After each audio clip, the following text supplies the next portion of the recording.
Welcome back to the How Creators Make Money podcast with Grace and I. This is where we dive into all these unique stories of how creators are making money. This can be, and what we talked about today on the pod, like how mommy bloggers are making over $50,000 a month via TikTok Shop. We've got stories about creators investing and if that's worth it or not. We've even got a story about how this creator has built a D2C brand that's supposed to be doing over $10 million in revenue this year. And so, as you know, Grace and I, we're going to go on our tangents, which we have on this episode. So make sure you tune into all of that. And here's the pod. Yo, Justin, do you know how much mommy bloggers make? I know they can make a ton of money, but I don't actually know now. How much are they making right now? So there's this mommy blogger, her name is Jordan. She averages about 200 views on TikTok, and she is making $50,000 a month from TikTok Shop mostly. Wait, 50? How? That makes no sense if you're getting like 200 views. Yeah, I don't get it either, but she makes like 10 videos a day, showcasing products. And I think mommy blogger is such like a huge, like a really money making niche because new parents, they just spend, for their family, for their baby and stuff, which is crazy. But she used to work, she's in the UK, she used to work as like a product manager in tech. But she made way more money being a mommy blogger. So just like being a stay-home mom, showcasing the products, and TikTok shopping it up.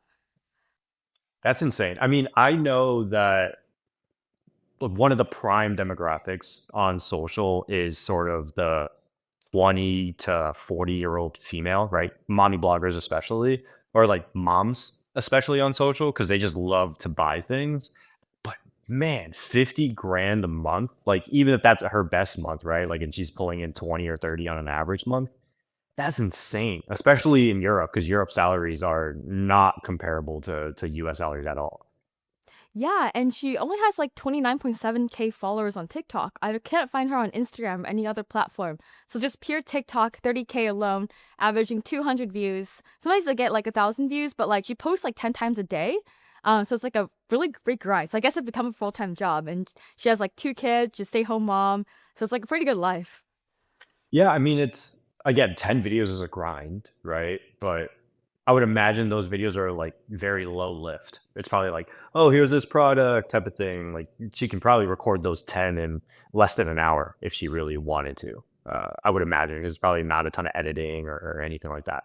But that is still crazy. I want to bring my boy Xander, who I think I've shared his stuff with you, because he's done, I think his best month might be almost 100 grand uh, in sales on TikTok Shop. Like he made 100 grand, which probably means he sold, I don't know, 600 to $1 million worth of product in a month, which is insane to think about. But he's killing it, and I think he might have an interesting perspective on TikTok Shop stuff. Have you been able to do any research on TikTok Shop when you're looking into this story? Yeah, I feel like TikTok Shop is interesting. I kind of want to try it as well, but I feel like it comes to say that like you don't really need a million views, you don't really need a million followers to make it big. It's all about having a specific niche, especially on TikTok, and catering to the right audience. Like even 200, our videos average like 50 views to like 1,000 views. But she's making so much money from that because it's attracting the right audience. I need to look into TikTok Shop a bit more, but I've been trying. I feel like I see so many of the products on my feed, and I kind of want to try it myself. But it's just like so interesting because it reminds me of like these shopping shows, basically the same concept. These shopping shows in China and shopping shows on Amazon where people just like show products, and people buy it. And I feel like China is like low key ahead of the game in terms of like social media stuff, and the West is like learning from China. So I feel like it just like reminds me of China and these shopping shows and Amazon. It's like you go there, but I feel like TikTok, it started as like an entertainment app. Now like they have captivated audience, so they obviously find ways to like monetize that. So I feel like it's just like TikTok Shop is the next kind of like tapping into what is working in China, and Amazon as well, which is fun. I actually like really enjoy ads. The targeted ads. It's weird because I find like relevant stuff. Like for example, in SF, there's like relevant events. There's like relevant products that I would actually use, so I don't mind them as a consumer. That's so interesting. I have a complete opposite perspective. I hate ads. And I'm like the worst ads demographic. I don't think I may have bought like one thing from a Facebook ad, TikTok ad, or something like that my whole life. Like I immediately see ad and I just click right through automatically. So I'm probably the complete opposite. But to your point, I think especially in the Asian demographic, we love live shopping. I know even before TikTok, shop was like a big thing. Like my mom, my aunts, and a bunch of other like Asian aunties that I know of. Like I knew there's this one lady, I believe she's based in Houston. She was slinging tens of thousands, if not hundreds of thousands of dollars worth of product every single day via Facebook Live. And you'd be like, "Hey, pay me here. I'll send the bag to whatever address you tell me to send it to." Obviously, this was all like kind of like fake, like Gucci bags and stuff like that. But I mean, still decently legitimate as many dupes are nowadays. But she was making bank on this thing. She had like a mansion in Houston. And so the live shopping world, I think, is big in Asia. Obviously, we've seen that in China, especially. But I think, like you said, America is starting to catch on in the way of promoting it to social media users. I mean, if you think about it, QVC on TV was the same thing, right? For like our parents' generation on TV, and clearly that worked. And so, I don't know. It'll be interesting to do a little bit more research on TikTok Shop. I've never actually said this in public, I don't think, but I did do TikTok Shop for like a month or two, and I was talking to Xander, so I do know a little bit of how it works. Usually, you get anywhere between like 3% to 10% of whatever you're selling. Again, just depending on the product. And so again, if she's making $50,000 a month, she's got to be selling anywhere between like 500,000 to $1 million worth of product a month. And my assumption, so when I was doing it, I was like trying to do just one video a day. Um, my assumption if she's doing 10 videos a day is to your point, I think she's got a great demographic that TikTok knows they can put her videos in front of, right? Like that, probably that middle-aged mommy sort of persona, which will buy a lot of things via TikTok shop stuff. But my assumption is because she posts 10 videos a day on average, and if she's posting 300 videos a month, essentially, she probably needs 10% of those videos to get 10,000 views or 50,000 views or higher, which she probably does. Like if you scroll through, she probably has those pops and she's just playing the volume game. That's how she's making the 50,000 on that. And then it's just residuals, right? Too. So if you're making 300 videos a month and if she's been doing it even for 6 months, that means she's got 1,800 videos out there. And if TikTok knows that something is working, it'll keep pushing it. So there's likely videos from way before. Maybe she did get a couple videos that have like millions or hundreds of thousands of views that TikTok is just shot or like cycling through again right now. And she's just getting views on old videos that are converting now and making her a ton of money. Like congrats to her. Shout out to Mhm. consumerism. But Yeah. she seems to be killing it. I know. I like high key when I tried TikTok Shop during Black Friday. I think start thinking about it in like September, planning for Black Friday and holiday shopping, and we'll report back to y'all how it goes. What did you do TikTok Shop on? Like, what kind of products do you focus on? It was I was trying to figure out like what the niche was, and I was trying to just get started with things that I had around my house. So I was trying to sell like liquid IV because I had liquid IV in the house. I gotten some free products for like soccer socks and things like that, like soccer related stuff. I think I probably made 100 to 200 bucks in a couple months total. Again, I wasn't going crazy hard, and it just wasn't the type of content that I cared to make, so to say, because it's very what's the best word that I could describe it? Very you have to really not care about the content that you put out, if that makes sense. Like you have to really only care about the money, which there's nothing wrong with that. I get that. But you cannot care about the content that you put out because likely the quote unquote good content that you care a lot about it won't perform well versus the person like this persona, right? Where she's just putting out 10 videos a day. Like she probably doesn't even care and she just cares about the hook, but that's really about it. And she will say whatever it may be to get someone to convert. Like right now, I'm not sure if you know who Keith Lee is, but like Keith Lee popped off, I want to say like 2021, 2022, became one of the biggest like food personas on TikTok, where anytime that he made a video about a restaurant, if it was a good restaurant, he reviewed it well, that restaurant was gonna get like a line out the door for who knows how long, basically.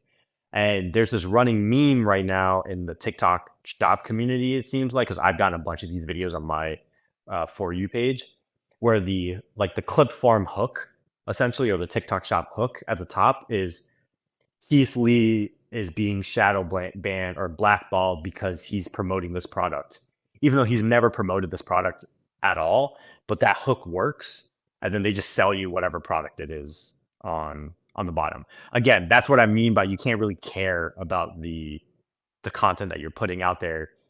Some of these people are lying, so to say, but like it's really up to you how much money you want to make and like your morals. That's not for us to decide, essentially, right? That's just we want to put out these tips out there and tricks of how people are making money, and then it's up to you to figure out Mhm. if you want to or not.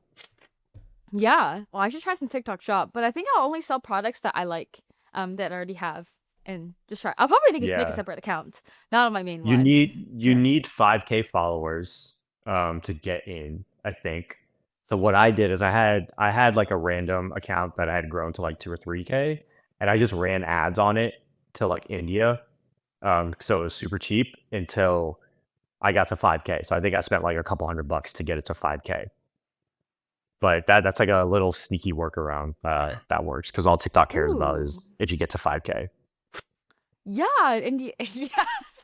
Oh my god. Yeah, because like I feel like when I talk to sponsors and then just like I feel like dude, I feel like a lot of people feel like they don't want to. Okay, this is a kind of a running joke. I'm trying not to like diss any country. I know like so many friends from India and they're really awesome, so I'm not trying to diss the entire country. But like I think they tell India as like your last trigger you should pull, cuz like it's like low CPMs, and like advertisers usually don't like it when you have a large Indian audience cuz the CPMs are really low, just because like also like in other countries too, because their salaries are lower, like cost of living is lower, so their buying power is a lot lower. Um but like if you have demographics from like the US, that's like the most powerful thing. So most of our audience is actually in the US. So I try to like really emphasize US and Canada. India is actually top five, but we only have like 10% or like 5% from India. But I try not to like mention it because I feel like advertisers like don't like it that much, which is interesting. Yeah, I think again, it all just comes down to buying power, like purchasing power, right? And unfortunately, right, like the average Indian, uh, like the average salary to survive in India is a lot lower than the U.S., right? And that's again, that's just a fact, right? And that's just like if you have a big like most Southeast Asian countries, I would say as well. It's the same thing. I don't think there's anything wrong with it, right? But it's just a matter of figuring out who your demographic is and are you being strategic with it or not. But in terms of for TikTok Shop, right? Like if you're just trying to shill an item, your follower count doesn't really matter, as you can tell, right? Like this person has what, like 27, 28K, and they're making 50,000 a month. Like I can tell you for a fact, I got like 20K, 30K views on some of my videos just because people are clicking that yellow or orange button. Like that's all TikTok cares about when you have TikTok shop associated with your account. Care less about followers, you care less about the demographic of where your followers came from. All that matters is someone clicking on that orange box, and then are people buying after they click on that orange box? That's all they care about, it seemed like, which is pretty insane. Like likes, comments, none of that really mattered at all when I was doing TikTok shop stuff. Again, that was last year, so like last fall, so maybe things changed. But yeah, it was pretty insane to see people actually buy products off of some of my videos. I think the socks were my most were my like my biggest one. So I think it was like a $15 or $20 like product, and I would make anywhere between like $3 to $5 a sale or something like that. So it was cool to see like money going into the bank account basically. But yeah, it's a grind that you have to take seriously. Like you can't just post one video a day. Like I think he's got like two or three accounts right now that are posting 3 to 5 times each, if not more. And then he also runs an agency, I believe, under it where he pays people and teaches them how to post, and then they get a percentage of sales, but he keeps the other percentage of the sales. He's just teaching them essentially, but he pays them a salary instead of he pays them like a salary and then a percentage of sales, which again is very fascinating to see how people are building this stuff out there. Mhm. Yeah, when you get the free stocks, you had to, like, buy them yourself first, or did they just, like, send it to you? It depends. So some place like on TikTok Shop, again, this was September, October of last year, so maybe things have changed. But basically your profile gets like a seller rating. So the more product you sell, the higher rating you get, the more likely you are to get free product. So you can request free products, and sometimes they'll give it to you, sometimes they won't. Some of the other products that you don't get the free product, they'll be like, "Hey, you buy it up front, and then after you sell X amount of product of that or X amount of times of that product, we will reimburse you for whatever the product was." So a lot of times there's a way to get the product for free. Sometimes you get it free up front. Other times you have to hit a certain amount of sales to then they will reimburse you for your thing.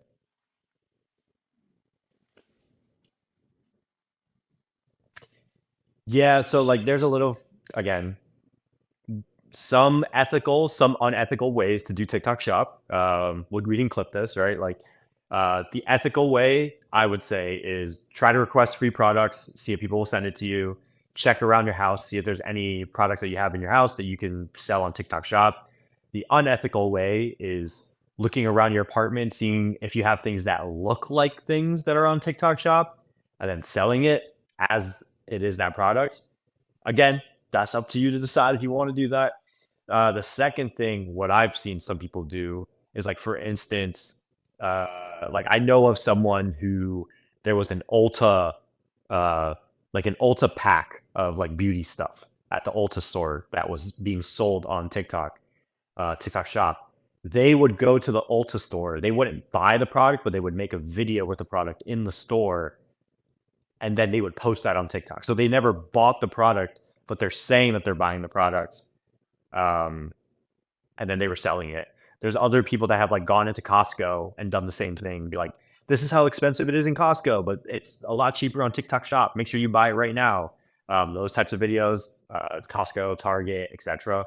So those are a little bit less ethical, I would say. But again, it's really up to you to figure out where you lie on the ethics scale. That's not for me to decide. It's not for Grace to Mhm. decide either. Yeah.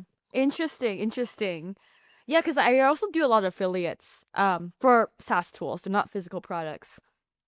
Let's see. Yeah, it's a good hustle.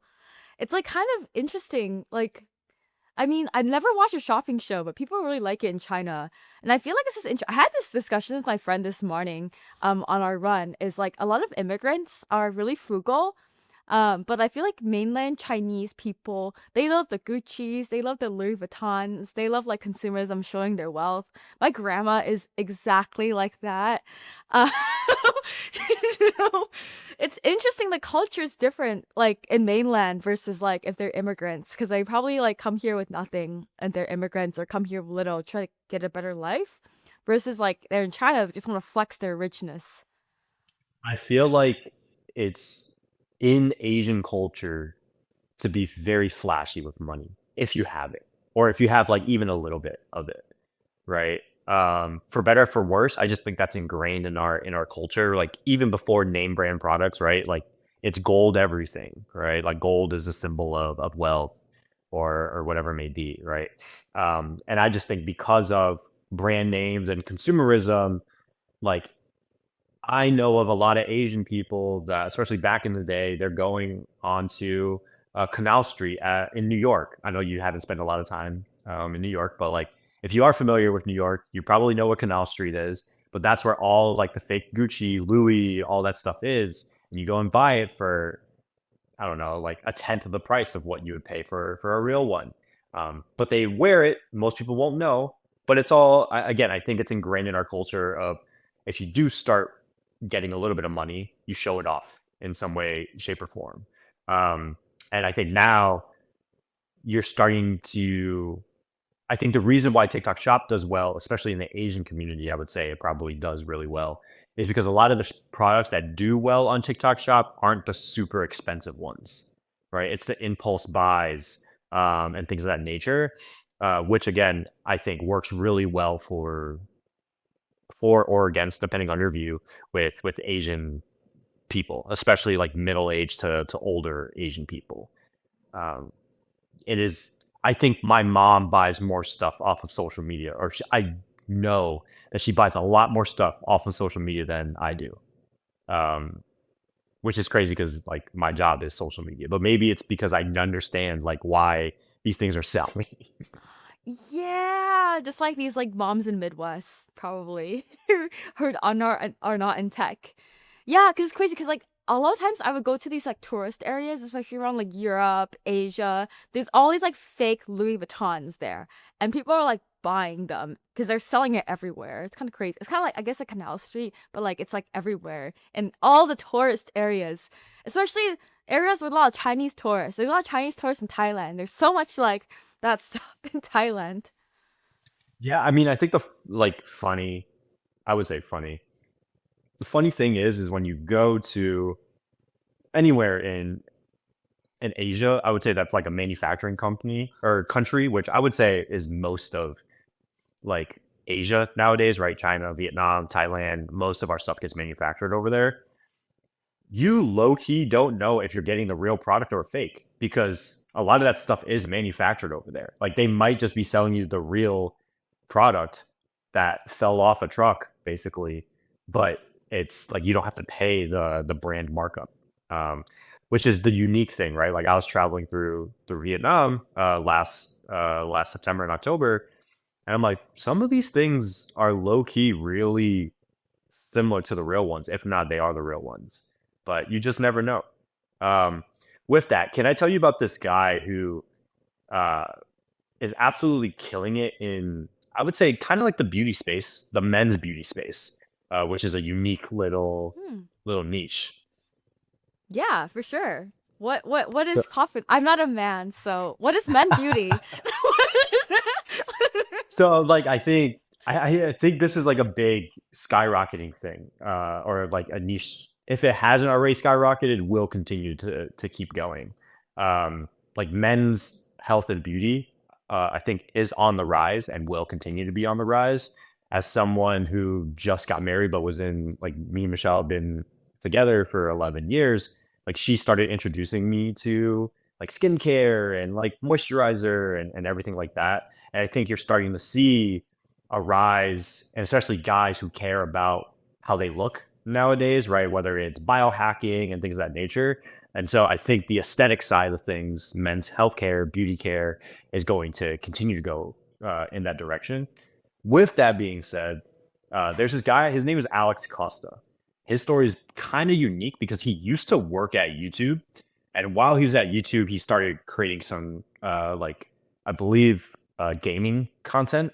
Um, and he left his job in YouTube in 2018 and got a six-figure brand deal from Old Spice almost immediately, which is pretty insane. But he saw that brand deal converted so well that he decided to make his own hair care brand called Forte Series. And from 2019 till to till to today, they're on track to hit 10 million in annual revenue this year, which is absolutely insane for like a D2C sort of healthcare beauty brand.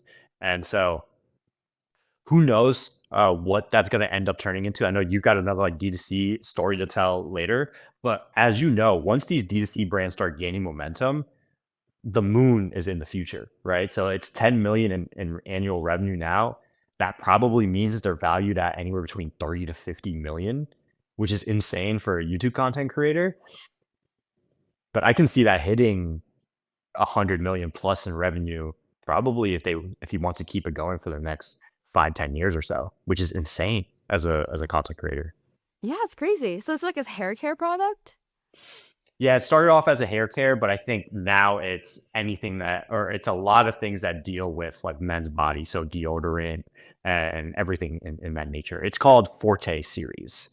Again, yeah, started off with one product, but now they're doing like the whole gambit of men's hair care, and I would say Wow. body care as well.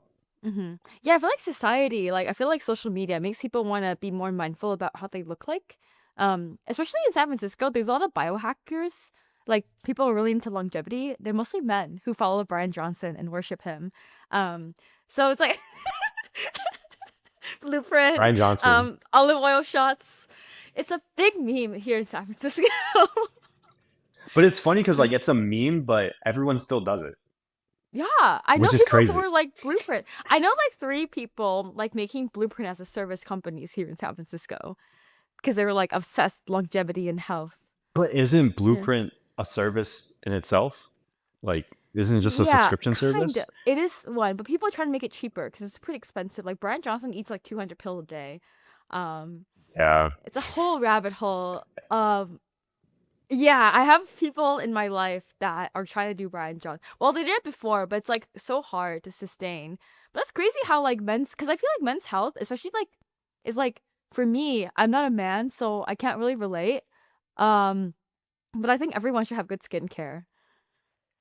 Yeah, I mean, you probably have skincare products and things like that that you use, right? And I think most guys have never thought about that unless they've had a girlfriend, if I'm being completely honest. But I think now, because with the rise of people like Brian Johnson and like the biohacking community, I think that's the manly way to break into sort of caring about your Mhm. body. And then Manly that way. it is, right? Because biohacking sounds more manly than, oh, I'm going to put on moisturizer today, right? Um, but I think that's like the gateway drug into healthcare and um, or like men's healthcare, which is mhm. interesting. Like, is Design Buddies mainly male or female demographic? It's like 70% woman, or like Interesting. 60% woman. 60 or 70% woman. Most people who come to our meetups are women too. At my house party, usually at house parties and stuff, it's like 60%, it's like 70% men. Mine was like 50-50. So it's mostly girls actually. Because probably because I have a cute bunny in the pink logo. That's probably why. That's fair. Have you ever thought about selling like a D2C brand or D2C anything to Yeah, Design Buddies? we are cooking some up. Mostly it's like stationery products for designers and like cute mugs. Not food yeah, I feel like that's another hurdle, but one of my co-founders, Hannah, she's from China.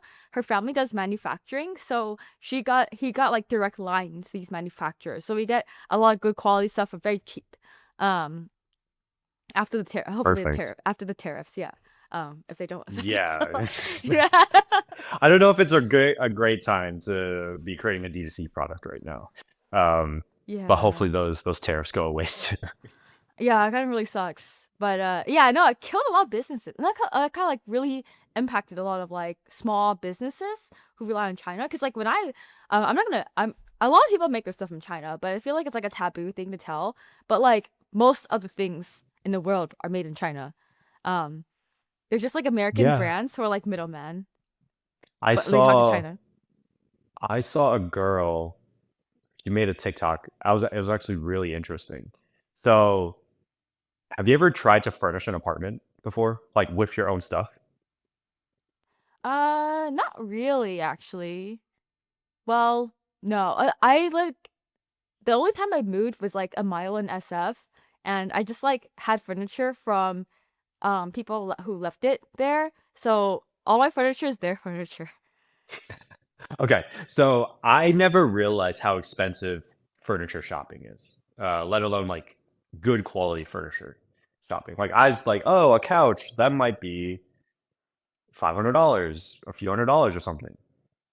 No, couches, especially good couches, are like 5 grand, 10 grand plus, which was insane. And so typical, like if you want to furnish your apartment with good quality stuff, you're probably looking at 5 to 15 grand, which is insane to think about when it comes to like your bed, desks, all that type of stuff, like chairs, couches, whatever it may be.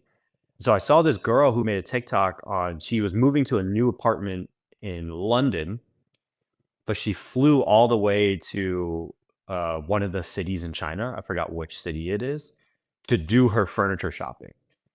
And to do her furniture shopping plus ship everything over to London and get it put up into her apartment and everything, I think she only paid like I think she paid like a tenth of what she would have paid if she got everything furnished in London, which is insane to think about. Because if you can get boots on the ground in China, they will sell you stuff. Um, bless you, bless you. They will sell you stuff like individually. Like you don't have to buy in bulk or anything like that. And for that to still be like a tenth of the price is insane for good quality stuff still. Yeah, go to China. But kind of zooming back into the creator making like the forte, um, how does he promote his product? And like how do you think it's growing? Well, if you think about it, right? If you're a content creator, especially like long form video, let's say, on a video that is 10 to 15 minutes long, have you might have enough ad space to do one brand deal, maybe two brand deals, right, within that video, but most likely one brand deal. Now, Grace, if I were to ask you a question, right? Let's just say you're on average getting 100,000 views per video, right? Would you take a brand deal for, let's call it $7,000 for one video, right? That you know is going to get around 100,000 views, or would you not get paid that 7,000 to promote your own brand that you've built in that video? Yeah, I would promote my own brand, or if I had more space, another ad space, I would take the $7,000 and get an affiliate link. If it's a different So product. now, yeah, so I agree, right? But if you look at it from Alex's trajectory, yes, he probably did take those brand deals, which he did, right? The six-figure Old Spice sponsorship at the beginning. He took that brand deal, but instead of buying a nice car, a nice house, or anything like that, he invested it into himself. So that I think I haven't done like the full deep dive, but I would assume that let's say he produces 4 videos a month, he would probably take a brand deal on 1 to 3 of those. And then on the other videos that he didn't take a brand deal on, he would promote his own brand on there. Because if you start, it's been 6 years now, right? Since he first launched the brand. If he's averaging one promoted video a month, that is that's one video a month, 12 times 5. That's 60 videos that he's promoted the Forte series on since then. And those are likely still generating more and more views. I would assume that's how he got his baseline of sales, and then he's running ads behind it to do brand awareness. And he might be even partnering with other YouTubers, right? Because who better to run YouTube ads than the person that knows how they're converting anyway? Mm-hmm. Yeah, very true. What's his YouTube channel? Let me check it out. I think if you just look up Alex Costa, it should Alex pop up. Costa. Oh, okay. Yeah, he's got 4.1 million now. So I mean, he obviously has a huge distribution channel. But Mm. again, at the beginning, I think Yeah. a lot of people just end up taking that 7K brand deal, but they don't think about what they could invest in. Very true. Yeah, that's why at Design Buddies, we're working on our own products to ultimately have to not rely on brands. Brands pay so much, though, but I don't know. Meanwhile, we work with brands because they pay a lot of money, and a lot of our Well, audience uses these tools, anyways. right. I think it's how do you combine or how do you balance it, right? So I just did some math, right? So he's going to do 10 million this year, or they're on track to do 10 million in annual revenue this year, right? And so if on average he's throughout that time, right, from 2019 till now, let's say on average he was getting $7,000 per video, right? That would mean he would have to make over 1,400 videos to make $10 million. There's no way he's made 1,400 videos, right? So if you just do the quick math, or like the math in the back of your head, if you can execute correctly and you are a creator entrepreneur, you will likely make more money in the long run by building your own brand than continually to just shill whatever um, brand that wants to work with you. I think it's always a good test to see what your brand can convert for, and then just building a brand for that video that does well, right? The same way that Amazon has built the Amazon Basics brand, or Costco of Kirkland, right? Like, sell other people's stuff first, see what works, and then just build it yourself and convert. Maybe we're focusing more on long form video right now, because if we can figure out long form video, I think it's game set match. Um, but short form video doesn't convert as well, I would say, for this type of stuff. And so we're trying to crack the long form content space first before figuring out the branded stuff, or the D2C stuff. But we'll How's see. the long form been going? Not good, not good. But it's trial and error, baby. That's how I learn. Hmm. But we'll get there. We'll get there. Yeah, you got this. I've been trying to do long form too. I actually like filmed my first YouTube video in a couple years last week. I need to edit it, but I did it one take. I spoke for 10 minutes in one take. Um, yeah, I love that. Go on. yeah. I feel like I don't know, like speaking on this podcast and also like interviewing people and doing a bunch of LinkedIn lives and doing a lot of public speaking, it make it really easy for me to just like tell it in one take. It's about the real reason why I quit my corporate job. And I go kind of deep into like some personal stuff that happened, and I was like, I have a lot to say. I was like running with my friend in the morning. I was like, this story. Oh, I can make a YouTube. I should make a YouTube video. So in the afternoon, I was like, okay, I'm making a YouTube video. I have a thumbnail I filmed. It's like me with a carrot, like the real reason why I quit my job. And I don't know. I'm just really excited to I can't wait publish to see. it. Are you posting it on your personal channel? Because I know you have some videos on there already, like old vlogs, like on your Yeah. cruises and stuff like that. Uh-huh. Yeah, my personal handle has no niche, but like I'm not, I didn't archive anything, but I'm gonna post it on my personal channel. So I can put it on there. I've been posting shorts and growing a lot. I just passed 1K subs. So Nice. mostly from shorts, yeah. So I'm gonna post it on there, post it on LinkedIn to get more people to follow me on YouTube because it was really fun. It was like so easy to do. And I feel like I'm trying to like be a better speaker, because like my side quest is I want to get into like more acting and like fashion shows and stuff, and like being on camera and like portraying myself more emotionally can help me get there more. And that's why living in Uh, LA is my little secret side quest. I'm not like hard launching with anyone in case it doesn't work out, but like yeah. Yeah, that. no, I'm excited. I'm excited to see what that's all going to look like on your personal stuff. I'm low key treating the How Creators Make Money social as my personal brand a little bit as well, because like as you know, I don't create a ton of content right now, and I don't think I will ever build my own like personal brand, like at Justin Win or anything like that, at least for right now. But I am treating the content that we're doing for the podcast as like personal branded stuff, especially once we get through all of our podcast clips and stuff like that. I think there's a lot of fun stuff that we can do on our social. Speaking of, uh, did Upton interview you for like when he was in Austin? Okay. Okay. Well, he interviewed me. Oh, I think that was a trade-off. You interview him and then he interviews me or something like that. Cause I totally forgot that he interviewed me. And then he posted the video like maybe a week or two ago. And two random, like not random, like my friends, but they have no association with like the creator world at all. They sent me screenshots of me being in the video because it went like viral. It was at like 500, like a couple 100,000 views, I think. And so I got like two or three screenshots from my friends being like, oh, this was random that your face popped up on my my YouTube. And I was like, no, I'm going famous. I don't even know what video it is. But it was about like his video about Austin and stuff like that, which is really cool.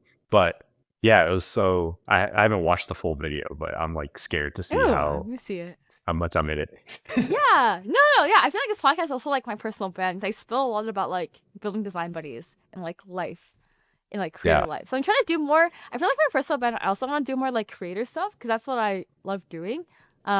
More than I love design, but like I don't. I know I mentioned this earlier. I'm like I don't want to do how to get a job. I only do that in the 2 weeks of like recruiting. Like I show. Oh yeah, yeah. Because like I don't know if I mentioned this before, but in 2 weeks we made $156,000, and it was like for cohort stuff. I just like showed our cohort every day on LinkedIn. I didn't even make any Was new that content recently actually. or Yeah. was Um, that that was okay? like 2 weeks ago. We made Oh wow. like that much, like $156,000 in just 2 weeks. And like most of the students, we got like 32 students. I would say like like 30 or 32 students. Most of them came from my LinkedIn. Or Design Buddies Discord, and people find out about Design Buddies Discord from my LinkedIn, mostly from my LinkedIn. Um, I didn't make any new content. All I did was like I used my Creator Match plugin, or Clio plugin, and I looked at what my best performing posts are over the year about design career.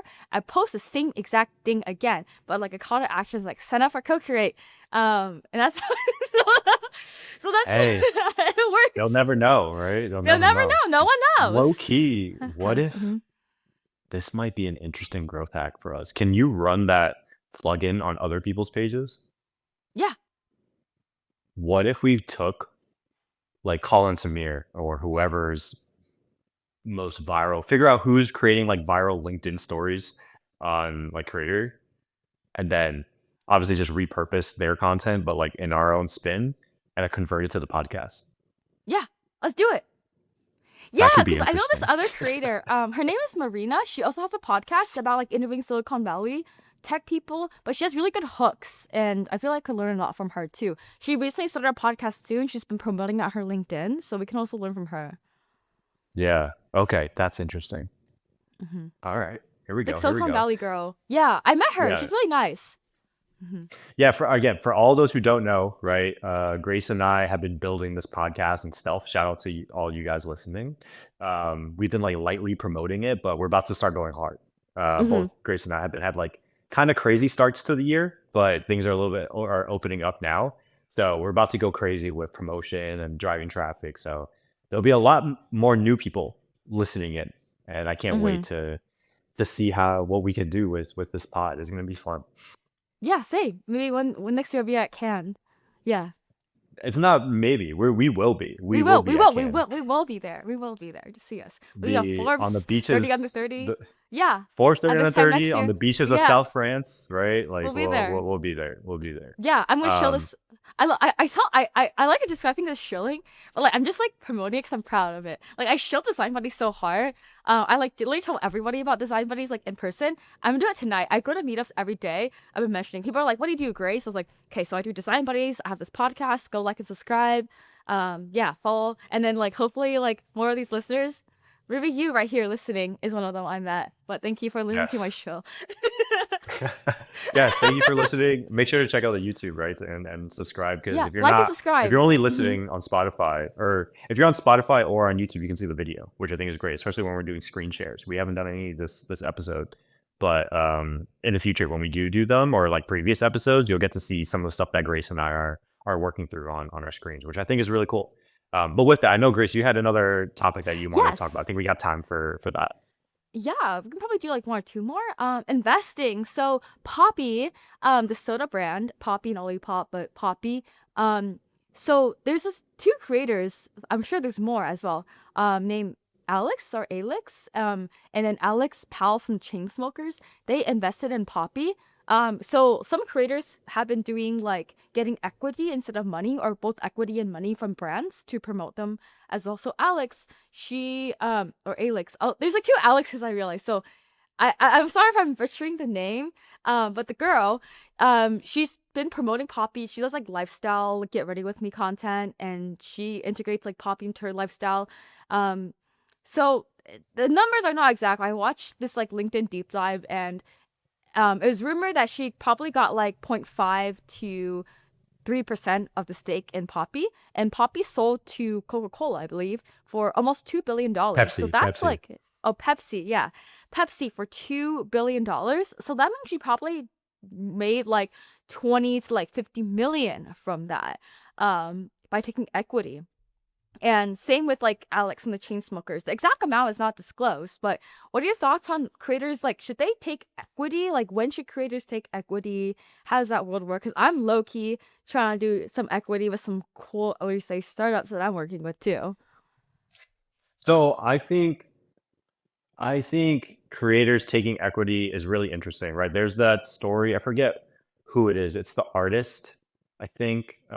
He's an Asian guy. He's kind of controversial, but he was the one that instead of getting paid $50,000, I think it was for the mural on Facebook's campus, like the first ever mural, he got paid 50K worth of Facebook stock, which I think by the time he sold it was like it was either 50 million or like 100 million plus. I forget, but obviously insane returns, right? What I do think, like, we hear great stories about this, but you don't hear about the failures, right? Like, imagine if this is kind of an extreme example, right? But a lot of people were getting paid big money by FTX to promote FTX during the rise of FTX, right? Like, I mean, I knew people that were getting paid, I want to say like 80 grand for like one YouTube video. And they're getting good views, but that's probably 2 to 5x of what they would normally get paid for that YouTube video. And so imagine if instead of taking that 80 grand for that one video, you took equity into FTX. Now you're left with zero, right? So I think it is a risk. I think for companies that you truly believe in, then there might be a case to go and do it. But I do think, again, we only hear about the good investments or when this works out well. But what about the bad ones too? And I would imagine, just as in any other VC type investing, it's not even like the 80/20 rule, right? It's probably 1 to 5% of your investments actually turn out well. I haven't gotten into like the angel investing world or anything like that. I'm not sure if you have. I mean, you're based in SF, so you probably know people, at least if you haven't participated in angel investing. But I would imagine it's something like that. And my advice to creators would be, if you're just getting started, I wouldn't look at it as like a get rich quick type of thing. I would say this is something that you probably look at when you have a little bit more capital to at least have a baseline, so to say. Yeah. Mm-hmm. Yeah, like YC, an example, they're an incubator invest basically VC for, but they invest in competitors all the time. Like they're investing so many like vibe coding tools, so many like healthcare startups. Like they're all like doing the same thing because like the market's big, but they just need one winner to get their payout. So they're just basically betting on everyone doing the same thing. Yeah. Mm-hmm. That again, I think it's great for people who have a lot of capital, right? Mm-hmm. I think it's risky if, let's just say, you can only bet on two things a year. I think it's really risky to put one of those bets being something like that. I mean, yes, it could turn into Poppy and you might win the lottery, but chances are likely not, right? What? Have you Yeah. done any investing or like angel investing or anything like that? Has any of it Not worked out? angel, not angel investing, but I've mostly just like I'm not a really active investor. I just like talk to a financial advisor and put all my extra money in index funds, more like retirement, just like index funds, like S&P 500. Yeah, because like that's like usually like market trends to go up. I feel like investing. I had a bunch of people ask me to angel invest in their startup, but like. I don't know. This is just like my own vibe, but I usually it takes a while for me to build trust in someone and like to meet and like them because like I don't automatically like someone when I automatically meet them. I have like the acquaintances. I have to like someone in order to put money in it. That's just how it works. I just like I get approached by so many people all the time, and a lot of them they just like want something from me. So like I got approached by a couple of startups wanting to angel invest, but I just feel like the vibe were off. I'm just like, they just kind of like don't talk to me for my money. So I was like, no, because of that. I'm like, no. Yeah, it's weird. It's weird. I've never angel invested, but I guess my only foray kind of into that world a little bit is like crypto. And like I got burned in crypto, and I think I'm gonna go down your route of just focusing on like index funds and stuff like that. Cause it's also like again, I'm not rolling in money, right, by any means. And so that 1,000 to 10,000 or 20,000, whatever you can invest into a company, in my head, it takes up a lot of bandwidth of like, yo, what's going to happen with that money? You know what I Mm. mean? Um, and like that's what it kind of was with crypto, and then crypto just went to crap. Oh. Which I mean, you learn, right? But like with index investing, I think it's a lot that is a lot easier to set and forget. Like you probably Mm. don't really think about it, I would say. No. I just do it once a year. And just like do it once a year Exactly. and set and forget. It depends how much you deep you want to go. Like I have day trader friends and they just like they love watching the market, but I like doing other things in my life. Totally respect the people who are day traders though. It's like respect their hustle. But like um I don't know. I try to invest in my skills and invest in my team, invest in like my own company, so I can take it further. Because I feel like that's the market I know the most. So I'm not a financial advisor, but I talk to a bunch of them, and they always advise you to like invest what you know, like invest in domains you know the most, instead of like trying to like take your bet on stuff you don't really know, doing due diligence. And I know design money is probably the deepest in the design world, the deepest. So I just invest in our skills and our employees to be a monopoly in the design world. Yes. I love it. I love it. No, this is amazing. Anything else that you want Mm. to bring up or talk about with Poppy? Yeah, I feel Poppy's cool. What was the tea about Poppy and Olipop? Like I know their Super Bowl campaign, right?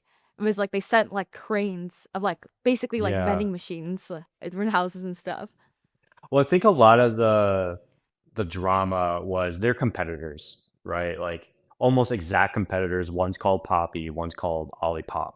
So very similar names. They do the same thing of being like a prebiotic soda, quote unquote healthy soda.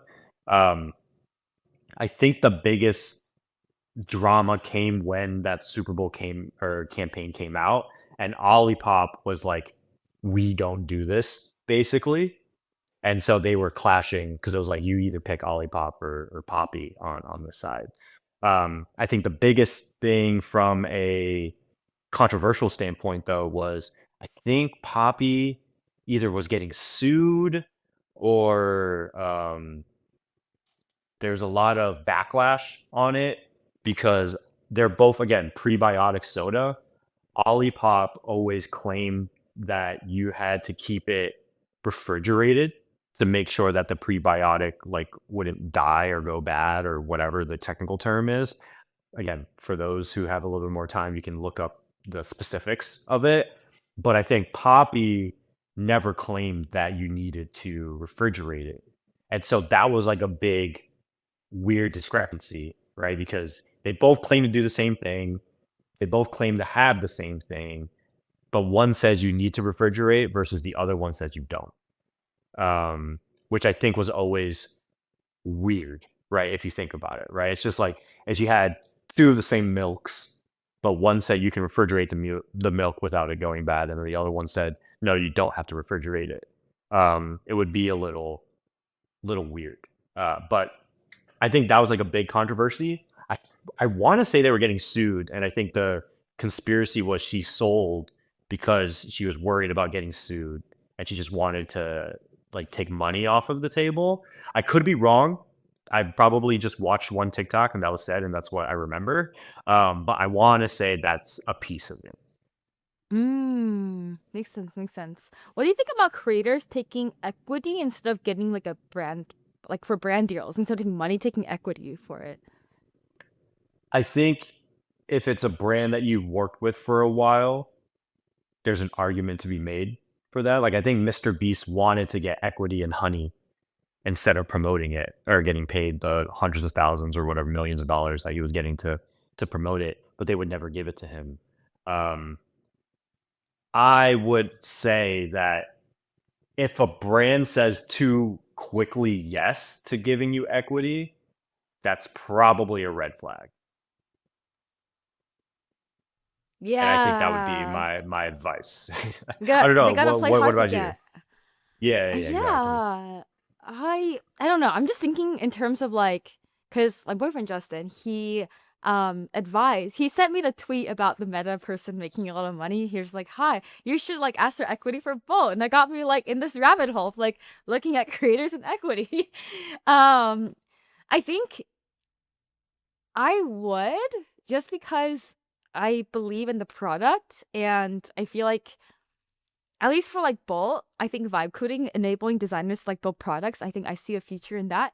And I believe their team is like super cracked and they can achieve it there. Um, is like a green flag. And then their company basically almost shut down. And then now they're making like over 100 million ARR within like a couple of months. So I really like how determined their team. They were basically in the negative for so long. Like Eric, the founder, like he went viral on Twitter because he was also living in the company office, like secretly when he was like 19. He also ran a There's a hacker lot of house with like 10 people. controversy behind Bolt, right? I forgot what it was, but I feel like I've heard the name Oh, before. Bolt.new. Um, It's a Yeah, what competitor do to they do again? Cursor. Oh, vibe coding. So it's a competitor to like Cursor and Lovable. It's like you prompt it to like make software. I don't know that much controversy, but I know they're hosting the world's largest hackathon. They recently crossed like 100,000 members. I'm a judge for them. They also title sponsor a conference. They also sponsor an event yesterday, so disclaimer. Um, yeah. But I don't know. I think I like your story a lot, and especially like as an investor, like if I were to angel invest, I talked to a lot of investors about this too, is looking at the founder and the team and how deep they're into the product, how obsessed they are, how much tiz they have, the Riz tiz scale, how much tiz they have, um, more tiz than Riz is I'll look at. More, I need more autism in the founder to be obsessed. It's so weird how that is like the trending thing. Have you ever invested in anything like not like any startups or anything like that outside of um the index funds? No, well, Okay. I had some stocks from like Snapchat and like Tesla and like Yeah, yeah, yeah, that. yeah. And then like Doge But nothing like I got some. startup-y world or anything like that. No, I just feel like there's so much noise in the startup world, and like I've been to a couple of parties hosted by my friends and they want us to invest. And the reason why I didn't invest was like I didn't know the product well enough. I also didn't know all their team well enough. I feel like to give people like 20, $50,000, like that's still a lot of money. And I need to have a lot of trust in them. Um, so yeah, I don't know. I'm not there. I feel like I just like there's so much noise in the startup world that I need to know what is right. But for Bolt, I don't know. I would actually invest, but since I also like help them a lot and promote them, and they grew a lot because of for designers, they grew a lot from my help. I would ask for equity instead of like money for Yeah. promotion. So I've only got one experience in this where I guess I think I have advisory shares in this creator economy startup. I'm not gonna say what startup it is because Oh, I I know have which no one. idea. Yeah. Oh yeah, yeah, I think you Yeah, know which one. I think yeah. It's like I have no idea how this company is doing. I don't know why I got advisory shares. I believe the contract was signed on both ends, so I do think I'm like supposed to have them. So I don't have a great experience with investing with startups. Again, this is literally just one story, right? Um of my world or my foray into the investing world. I didn't put up any money. It's supposed to be like for my time. And I said yes because it was a friend of mine at the time. We're still friends. Like there's no hard feeling between myself and the other person. But I just haven't heard anything. Like though no updates, no nothing about the company. So I can't say I have the best relationship with Mm. investing in like the startup world. Mm. Yeah, that sounds scared too. Yeah. So I I haven't couldn't looked into imagine if I investing had too like much. spent money. You know what I mean? Mm-hmm. So Yeah, yeah. I don't know. I have people come to me for to invest, but I feel like for the VC world, you kind of have to play hard to get. It's like a toxic relationship, kind of. Yeah. Like I'm actually talking to a VC tomorrow in detail because my co-founder is interested in potentially taking their money. We actually talked about them in the podcast. I don't mind Okay. sharing this because I'm also learning a lot, and this is like us building on public, and I didn't sign any NDAs. It's Creator Fund. They actually reached out to me. I hung out with them like in SF in LA, and they're pretty nice.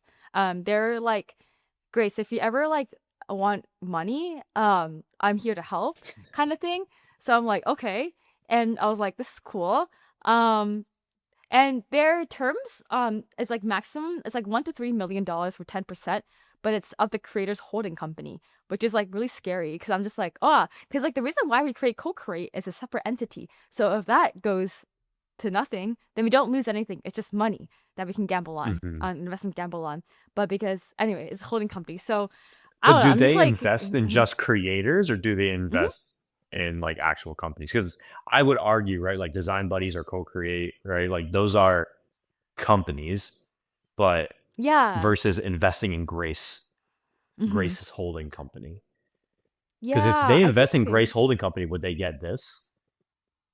I'm not really sure. I had to figure out the terms with them. This is just the public terms on their website. If they Yeah, would yeah, agree yeah. to move forward with this, we have to be really clear that it's because I have three co-founders, but they're really interested in like audiences that are super cult-like followings, and my audience is an example of that. So they got them like really excited Yeah, I and like agree. really I cult again, niche like followings. I love the community that you guys have built over there. I agree. It is likely a cult Okay. at this point, which I think is great. Yeah, but Interesting. I don't Yeah, know. no, I'm just doing it for the it'll be great vibes. to Hmm. yeah, it'll be great to keep an update on that and see how everything kind of plays out. That's really Yeah, but dope. I know. Thank you. I know in the VC world, I talked to a bunch of my founder friends with examples like who like raise big rounds, and they basically say that you just have to keep making connections with VCs.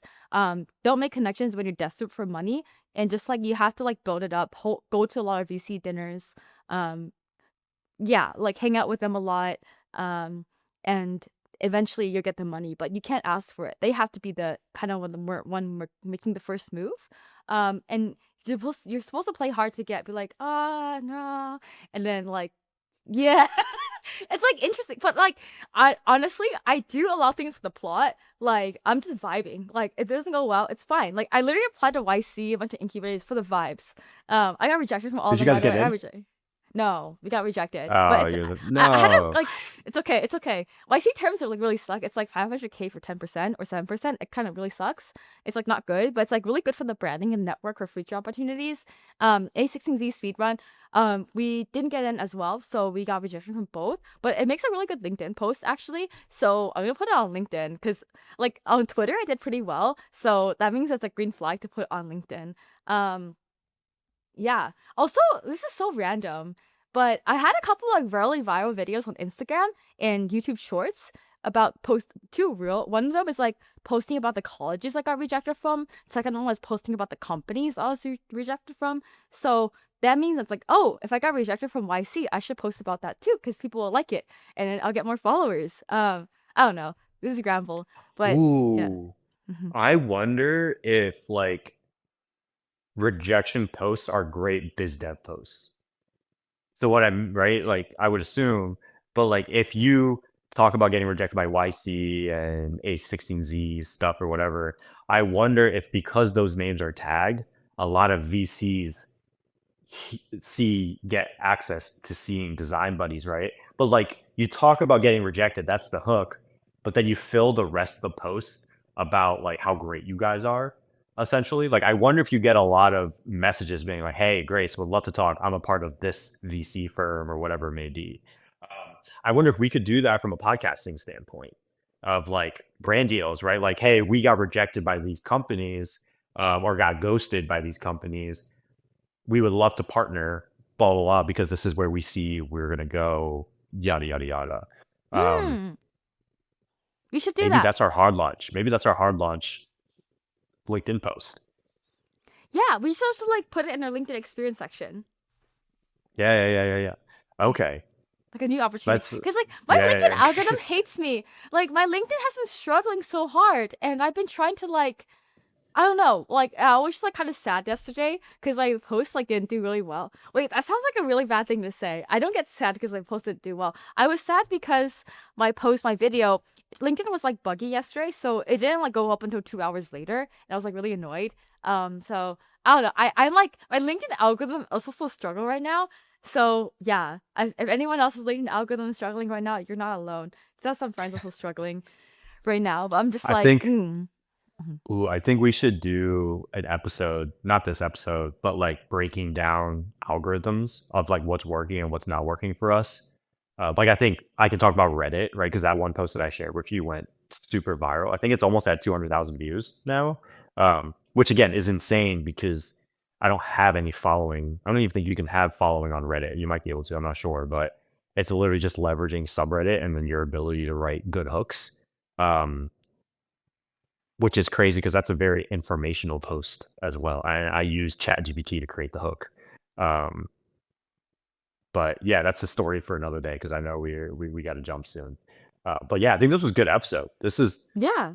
we kind of swerved all over around, but I think Yeah. overall solid. Yeah, totally. Yeah, definitely. I feel like my brain just like jumps to many different topics, like ooh, shiny object, ooh, shiny object. But it's Yep. fun. Yeah. I'm talking to VC for the vibes. Because actually my YC rejection post on Twitter got me a lot of followers. Also one thing that I did recently that got me like 200 followers in a day on Twitter, I'm at 5,000 now. So 200 is actually a lot for me on Twitter. Was just like, hi, 300, I was like, OMG, 300 people were coming to my housewarming party. We have 10 DJs, photographers. It's this Saturday. Who wants an invite? Um, and like 50 people commented on it, and like 200 people followed me. But I noticed a lot of people slid into my DMs and commented they want an invite, but they're not even following me, so I didn't give them an invite. Yeah.